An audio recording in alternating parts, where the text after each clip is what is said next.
তো আজকে যে আয়োজন ছোট কচিকাঁচা সোনাদের জন্য যে একটা মহান আয়োজন, কারণ আল্লাহ রাব্বুল আলামিন এই দুনিয়ায় আমাকে তোমাকে অল পৃথিবীর সকলকে সৃষ্টি করেছেন। তারই একটা মানুষ যদি কোনো কাজ করে তার একটা উদ্দেশ্য থাকে না?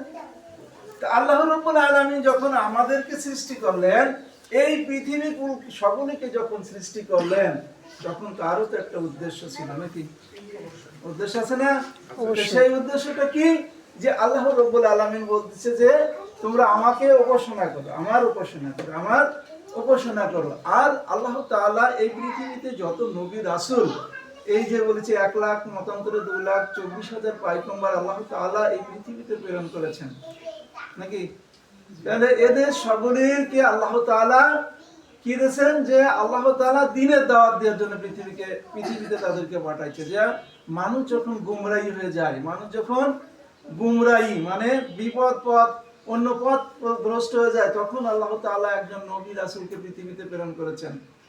তো দেখেন সকলের মাধ্যমেই আল্লাহ তাআলা কি মানুষের দ্বীনের দাওয়াত দিয়েছে।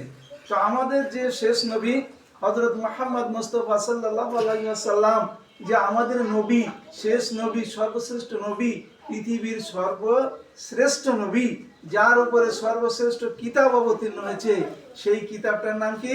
কোরআন। আল কোরআন। সেই আল কোরআনকে জিন্দা রাখার জন্য আমাদের ছোট কচিকচা সোনারা যে প্রত্যেক দিন কোরআনকে তারা পড়িছে, অনেকেই কোরআন কি করছে, তারা পড়ে শেষ করে ফেলেছে। তো এই যে কোরআনকে পড়ার পরে তারা যে নামাজ, তারা সালাত কিভাবে পড়তে হবে, সালাতে তারা সবকিছু শিখেছে। এইগুলো শেখার পরে এর উপরে একটা প্রতিযোগিতামূলক একটা কার্যক্রম এখানে চালাইছে যুব সমাজরা। ধন্যবাদ যুব সমাজদেরকে যে তারা এত বড় একটা ভূমিকা এখানে পালন করেছে। তো এই যে যারা নামাজ তোমরা পড়িছো, তারাবি পড়িছো এবং নামাজ পড়িছো, কোরআনকে তারা সবসময় ধরে রাখিছে এবং পড়িছে, তাদের জন্য যে সুন্দর একটা আয়োজন করেছে, এই জন্য যুব সমাজকে আমি আরেকবার ধন্যবাদ জানাই।